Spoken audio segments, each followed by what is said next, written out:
Hello hello hello hello, welcome welcome welcome to Arijit official blog. আর আজকে নতুন একটা ব্লগে আমরা চলে এসেছি। কোথায় এসেছি? এটা আমার খুব প্রিয় জায়গা, বাগবাজার এবং গ্রীষ্মমঞ্চ এবং রসগোল্লা ভবনে। এসেছি আমার একজন খুব প্রিয় দাদার সাথে। আজকে একটু ব্লগটায় আড্ডা মারতে চলুন দাদার সাথেই ডাইরেক্ট আলাপ করিয়ে দিই। দাদা, গুড আফটারনুন দাদা। চলে এসেছি। নমস্কার। ধীমান দা, মানে ধীমান দাস, কেসি দাসের, কিন্তু আমার কাছে দাদা। তো ধীমান দা একটু যদি একটু বসবেন না, এটা না আমরা এই করি, আমাদের আড্ডাটা এইভাবেই হবে। তো আজকে একটু রহস্যটা বলে দিই। তো আমরা একটা শ্যুটে এসেছিলাম, মানে আমি ধীমানদার সাথে আমার আজকে একটা শ্যুট ছিল। তো এটা খুব নস্টালজিয়া অনুযায়ী শ্যুট হলো, মানে অনেক ইনফরমেশন ধীমানদা আজকে শেয়ার করলো। তো যখন এপিসোডটা আসবে, আমি বলছি না কি এপিসোড, তো আসলে অনেক ইনফরমেশন যেটা আপনাদের কাছে পৌঁছবে, যেটা আপনারা আগে হয়তো জানতেন না, সেটা কিন্তু এসছে। এবং যখন আজকে রিমান্দার কাছে এসেছি, রিমান্দা আমরা একটু এগোতে আড্ডাটা মারি। তো আমার মনে হয় একটা ব্লগও করি। এবং এই ব্লগটা কিন্তু আজকে যারা আপনার খালি মানে কেসি দাস রসগোল্লা ভবন এবং কেসি দাসের প্যাক রসগোল্লা ভাবলেই মানে ধীমানদার কথা খালি মিষ্টি ওরিয়েন্টেড নয়। ধীমানদা কিন্তু একটা ক্রিয়েটিভ মানুষ, সেটা আজকে বার করবো এই ব্লগটার মাধ্যমে। জানি না কতটা পারবো, সময় কম কিন্তু তথ্য অনেক বেশি। ধীমানদা, এই ক্রিয়েটিভ মানে গান বাজনা এইটার প্রতি আপনার প্যাশনটা কীভাবে ডেভেলপ করলো? যেটা একটু আগেও বলেছি, এই ছোটোবেলা থেকেই আমাদের বাড়িতে একটা গান বাজনার পরিবেশ ছিল। যদিও আমার বাবা হয়তো চেয়েছিলেন আমি একটা রাইফেল শুটার হই, কারণ বাবা নিজে কিন্তু ন্যাশনাল চ্যাম্পিয়ন শুটিং। তাই জন্য ছোটোবেলা থেকে আমার এখানে এই নর্থ ক্যালকাটা রাইফেল ক্লাবে বাবার সঙ্গে আমি যেতাম, বাবা নিয়ে যেতেন, তো এখানে শুটিং প্র্যাকটিস করতাম অনেক কম বয়সে। তো তারপর থেকে কিন্তু আস্তে আস্তে কী জানি আমি ওটা আস্তে আস্তে গান বাজনার দিকে চলে আসে, মেনলি ইন্ডিয়ান মিউজিক। তবলার ওপর আমার একটা খুব ঝোঁক ছিল। এই বাড়ির পরিবেশ এবং আমার মামার বাড়ি আর কি, আমার মায়ের নিজের মানে মেজো মাসি হচ্ছেন অমলা শঙ্কর, সেই দিকে একটা নাচ গান বাজনার একটা পরিবেশ জন্ম থেকে দেখে এসেছি। সেইটাও একটা আকর্ষণ ছিল।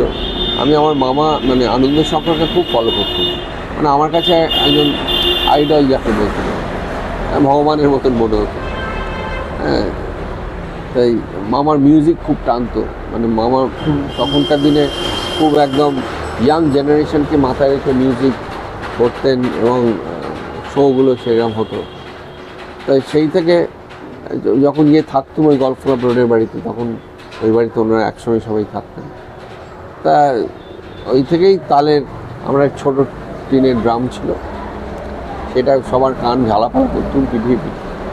তো মামা তখন বললো না ওইভাবে না শেখাতে, তখন 1 2 3 1 2 1 2 এরকম করে সবাই বিভিন্ন বিটস সেইগুলো শেখাতে শুরু করলেন, খাতায় নোট ডাউন করতে। মানে এটা ছোট থেকেই ধীমানদার গানের প্রতি একটা, এবং আপনি বছর বয়স তখন মানে ইন্টারভিউটা নিতে গিয়ে জানলাম এই মানে রসগোল্লা ভবনে কিন্তু অনেক বিশিষ্ট মানুষের মানে আশীর্বাদ এবং মানে পায়ে পদধূলি পড়েছিল। মানে সৌমিত্রবাবু থেকে মানে মানে যদি একটু বলেন, আমার মুখ থেকে না বলে যদি একটু আপনি শেয়ার। না মানে আমি জন্ম থেকে তো এমন কোনো ফিল্ডের মানুষ কেউ বাকি নেই। সেই স্পোর্টসের যদি বলেন, শ্রী পি কে ব্যানার্জিকে দেখেছি, উনি প্রত্যেক বিজয়া দশমীর দিন আমাদের বাগবাজার সিঁদুর খেলা দেখে তখন ওনার পুরো পরিবার নিয়ে আগে আসতেন, তারপরে লাঞ্চটা আমাদের বাড়িতে বিজয়া দশমীর দিন করতেন। পরবর্তীকালে উনি কিন্তু অসুস্থ হয়েও মানে ওনার সেরিব্রাল স্ট্রোক হওয়ার পরেও কিন্তু উনি এই সিঁড়ি দিয়ে ধরে এই আমাদের সঙ্গে লাঞ্চ করেছেন, এত ভালোবাসতেন। এবং তারপরে গান বাজনার মহলের তো অনেকেরই নাম বলেছি, শাস্ত্রীয় সঙ্গীত মহলের অনেকের, প্লাস এমনি আপনার ধরুন এখনকার যারা ব্যান্ডেরও খুব নাম করা, সে চন্দ্রবিন্দুর অনিন্দ বাবুই বলুন বা অনিন্দ্যবাবু, উৎপলবাবু আছেন, সুরজিৎ দা আছেন, হ্যাঁ, এরকম সবাই, জয় সরকার আমার খুব বন্ধু স্থানীয়, লোপাদি আমার খুব ভালোবাসেন, যদিও লোপাদি এই বাড়িতে এখনও কোনোদিন আসতে পারেননি। দেবুদা আমার খুব মানে ভীষণ ভালোবাসেন, দেবজ্যোতি মিশ্র। উনি আবার যেহেতু উনি আর্টিস্টও, ওনার আমাদের বাড়ির সঙ্গে একটা পেন্টিংয়ের খুব যোগাযোগ আছে। জামনি রায় এই বাড়িতে মানে একটা ছোট ঘরে স্টুডিও করে দেওয়া হয়েছিল, এবং আমার দাদু ওনাকে কমিশন, মানে he was commission to paint a series of Ramayana of 17 paintings. 17 মানে সিরিজটায় 17টা পেন্টিংয়ের এই আমাদের একটা বড় ডাইনিং হল আছে, সেইখানে রাখা আছে। ওটা একটা মানে আমাদের কি বলবো, মানে একটা আর্কাইভের মতন। আর্কাইভ একটা, ওটা একটা হেরিটেজ, ন্যাশনাল হেরিটেজ। যাই ওটা দেখার জন্য অনেকে আসেন, এম এফ হোসেন নিজেও এসছেন, এবং গণেশ পাইন থেকে শুরু করে আর্টিস্ট গণেশ আলু, প্রচুর মানুষ এবং এখনো আসেন। এই যে জায়গাটায় যেখানে শ্যুট করছি, এখানে কেন করছি, আমার এসে খুব প্রিয় একটা জায়গা লাগলো। এই যে গ্রিন, এই যে গাছপালা, আপনি প্রকৃতি প্রেমীও মানে। এইটা সত্যি কথা বলতে আমি জানি না, আমার এর আগে যেটা একদমই ফাঁকা ছিল, এই বছর 2 আগেও, 3 বছর আগে অবধি এটা পুরোটাই এরকম ছিল না। কিন্তু আমি সত্যি হ্যাঁ ভীষণ প্রকৃতি প্রেমী, কারণ আমার ছোটোবেলাটা একটু গ্রামে কেটেছে। আমার মা হাবড়ার মানে মানুষ, হাবড়াই আমার দাদু আর দিদিমা থাকতো, এবং আমার ছুটি পড়লে স্কুলের হয় গল্ফ ক্লাব রোডের বাড়িতে যেত, আর তা নাহলে কিন্তু ওই হাবড়ায় যেত। এবং ওখানে গাছপালা, ফুলের গাছ, ফুল খেতে ভালোবাসতাম, আর নারকেল গাছ, ডাব গাছ, এইসব প্রচুর, হ্যাঁ, পুকুর, খুব ভালো লাগতো। তো যাই হোক, এইবার সেই থেকেই হয়তো গাছের একটা ভালোবাসা। আমার মাও খুব গাছ ভালোবাসেন, বা এইসব এই গ্রাম দাদা মানে এত বড় একটা জিনিসকে সামলে কেসি দাসের মতন একটা ব্র্যান্ড, তার এতগুলো আউটলেট, এখন শুধু বেঙ্গলে না, আউট অফ কলকাতা এবং বিদেশেও, এত কিছুর মধ্যে এই যে ক্রিয়েটিভ আপনার ভালোবাসাগুলো, এগুলোকে কি করে বাঁচিয়ে রাখেন? সময় পান কতটা এখন? মানুষ ইচ্ছে থাকলে না, মানুষের সময়ের অভাব নেই, সত্যি কথা বলতে। আর দ্বিতীয়ত আমাদের যে সেট আপটা করা, এটা তো আমার করা না, এটা আমার সত্যি কথা আমার ঠাকুরদাদার সময় থেকেই চলে আসছে। এবং ব্যাঙ্গালোরটা পুরোপুরি আমার কাকা শ্রী বীরেন্দ্রনাথ দাস, উনি এখনও প্রায় 90 বছর বয়স ওনার, এখনও এই বয়সে উনি টোটালি অ্যাক্টিভ, ব্যাঙ্গালোরে দেখাশোনা করেন। আর এখানে তো একটা সিস্টেম রেডি আছে, সেটাকে শুধু ওভারসি করতে হয়, মেজর কিছু ডিসিশন সেগুলো নেওয়া, বা কিছু ডেভেলপমেন্ট সেগুলো করা, সেগুলোর জন্য করতে হয়। তাতে সময় বেরিয়ে যায় অন্য কিছু করা। আর যার প্যাশন কিছুতে থাকবে, তাতে কিন্তু মানে অসুবিধা হওয়ার কথা না, সেটা হয়ে যায়। আপনি জীবনে একটা চ্যালেঞ্জ আপনাকে হয়তো আজকে একটু আলাদা করে দিয়েছে, কিন্তু আবার সেটা আপনাকে অনেকটা এগিয়েও দিয়েছে, মানে সেরম জায়গায় দেখে আমার মনে হচ্ছে যে আপনি কি ঈশ্বর বিশ্বাসী? দেখুন, আমি রিলিজিয়াস কিনা বলতে পারবো না, আমি দিনরাত হয়তো অত পুজো আচ্ছা নিজে করি বলে করবো না। তবে এইটা হওয়ার পর অনেক মানুষ আছে যারা একটা কোনো মানে ধাক্কা খাওয়ার পর তারা বলে মানুষের বিশ্বাস মানে আমার বিশ্বাস চলে গেছে, আমার উল্টো হয়েছে। আমার এটার পর কিন্তু আরও ঈশ্বরের বিশ্বাস বেড়েছে, এবং আমার ফিল করি যে একটা পাওয়ার আছে যেটা আমাকে চালিয়ে নিয়ে যাচ্ছে, এবং আরও আগের থেকে আমাকে সাংঘাতিক নির্ভীক করে তুলেছে। মানে আমার যেন ভয়টা কাটিয়ে দিয়েছে, আমি কিন্তু নির্ভয়ে এগোতে পারি। এই জন্য এখন আপনি যেরকম ড্রাইভিংয়ের কথা, ড্রাইভিংটা আমার কাছে ছিল, আবার নিজে গাড়ি চালাই, এবং ততদিক যদিও এটা উচিত নয়, করতে যাবেন না, কিন্তু আমার একটা প্যাশন জোরে গাড়ি চালানো। শুধু জোরে গাড়ি চালানো নয়, কলকাতার যে লং ড্রাইভ, মানে সেটা ইন্টারভিউতে যা ধরা পড়েছে ব্যাঙ্গালোর অব্দি, মানে এরম আর কতটা গেছেন ডিস্টেন্স? না, ব্যাঙ্গালোরটাই বেশি গেছি। আর কালকে আমি বলছি বিষ্ণুপুর থেকে ফিরেছি, এবং আমার সঙ্গে যারা ফিরলেন, প্রথমবার আমার গাড়িতে চললেন, শেষে আমায় শুধু জিজ্ঞেস করলেন, দাদা আপনি যখন ভালো ছিলেন আপনি কি স্পোর্টস র্যালি করতেন? কারণ না আমি অতটা করিনি, কিন্তু আমি এমনি গাড়ি চালাতে ভালোবাসি।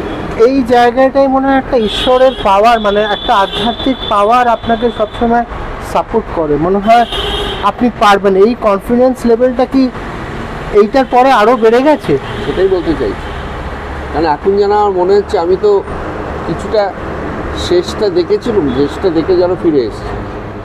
মানে আমি এখন this is my added life বলতে গেলে, এক্সট্রা পাওনা সেইটা এখন মানে আর আমার কোনো মানে কিছু টান বলে আর তো এখন কিছু নেই। সেই জন্য আমার মনে হয় যে ঠিক আছে, মানে ওই লড়াইটা করে যাব, আর ভয় পাই না, ঠিক এগিয়ে যাই, যা হয় দেখা যাবে। তো এই ধীমানদার এই লড়াইয়ে আমি একটা ছোট্ট পার্ট প্লে করছি, মানে আমার মনে হয়েছে যে এরম একটা মানুষের, আমি ধীমানদার সাথে অনেক দিন বহু বছর ধরে কানেক্টেড, কিন্তু সামহাও আমরা একে অপরের সামনে এসে আসতে পারছিলাম না, কিন্তু যেদিনকে আসতে পেরেছি আমরা অনেক কিছু করার চেষ্টা করছি, আমি কতটা পারছি জানি না। তো আমার মনে হলো খুব পজিটিভ মানুষ এবং খুব পজিটিভ এনার্জি, যেটা আমি সবসময় চেষ্টা করি আমার প্ল্যাটফর্মের মধ্যে আপনাদের কাছে ছেড়ে এগিয়ে দেওয়ার জন্য। ধীমানদা, আমি তো একটা শক্তি সম্মান বলে এটা করি, আপনি জানেন, তো এই বছরে ওটা মেতে হবে। তো ধরুন আপনি যে চ্যালেঞ্জটা ফেস করেছেন, এবং এরম চ্যালেঞ্জ প্রত্যেক দিন প্রতিনিয়ত কোনো না কোনো জায়গায় কেউ না কেউ ফেস করছে। আমি আজকের এই ব্লগটা শেষ করব, তাদের উদ্দেশ্য যদি আপনি কোনো একটা মেসেজ কনভে করেন। একটাই মেসেজ, যে যতদিন নিঃশ্বাস চলছে, হ্যাঁ আমার যদি নিঃশ্বাস বন্ধ হয়ে যেত আলাদা কথা, নিঃশ্বাস যখন আমার চলছে, মানুষ কিন্তু, আমার তো তাও হাত চলছে, আমার ব্রেনটা চলছে। দেখুন তো এরকম অনেকেই আছে, হ্যাঁ, যাদের পা চলছে না, তারা মানে হয়তো, আমি কিছু সেরিব্রাল পলসির একটি ছেলেকে চিনি, দীপক ঘোষ। ও নিজে একটা আপনার মতনই একটা ব্লগ চালায়, হ্যাঁ, এবং ও কিন্তু ওর হাত চলে কীভাবে ও করে ভগবান জানে, পুরো কম্পিউটার সফটওয়্যার তৈরি করতে পারে এবং সাংঘাতিক কাজ করে। এইরকম আমার মতন অনেকেই আছে যারা আমার থেকেও অনেক বেশি হ্যান্ডিক্যাপ থাকে, এটা কিন্তু পৃথিবীতে বিরাট নাম থাকে। তা আমি তো কিছুই নেই, তাহলে আমি তো তাদের মতো, তারা আবার আমার কাছে কী বলবো বেঞ্চমার্ক, আমি তো সেই জায়গাটাতে পৌঁছতে পারছি দাদা। এই জন্য লড়াই করে যেতে হবে, আমাদের থেকেও সবসময় ভাবতে হবে যে আমরা তাদের কাছে অনেকটাই নগণ্য, তাদের দিকে চেয়ে আমরা আরও কিছু করতে পারি, আরও সেই জায়গায় পৌঁছতে পারি একদম। এবং সেই জায়গায় বোধহয় অনেক দরজা জানলা বন্ধ হলে ঈশ্বরের কিছু না কিছু দরজা জানলা খুলে দেন, এরা আমি সেটা বিলিভ করি। এবং অনেক ধন্যবাদ দাদা আজকে সময় দেওয়ার জন্যে। আমি অনেকটা বিরক্ত করলাম, অনেক কিছু তথ্য নিয়ে গেলাম, যেটা আপনাদের সামনে এই ব্লগের মাধ্যমে কিছুটা শেয়ার করলাম অলরেডি। এবং আরও কিছু এপিসোড আসবে যেখানে আমরা ধীমানদার লাইফের জার্নিটা কীভাবে এগিয়েছে, ধীমানদার কীভাবে ডেভেলপ করেছে, স্কিল ডেভেলপমেন্ট কী করে তার চ্যালেঞ্জেসটাকে ওভারকাম করেছে, সেইগুলো আপনাদের কাছে একটা পজিটিভ ভাইব্রেশন স্প্রেড আপ করার জন্য আমি আসবো আমার অরিজিৎ অফিসিয়াল ব্লগ নিয়ে, এবং আমার যে মেইন চ্যানেলটা আছে অরিজিৎ অফিসিয়াল ইউটিউব চ্যানেল, সেটার মাধ্যমে। সবাই ভালো থাকুন, সুস্থ থাকুন, আর জীবনে পজিটিভিটিকে স্প্রেড করুন। সবাই ভালো থাকবেন।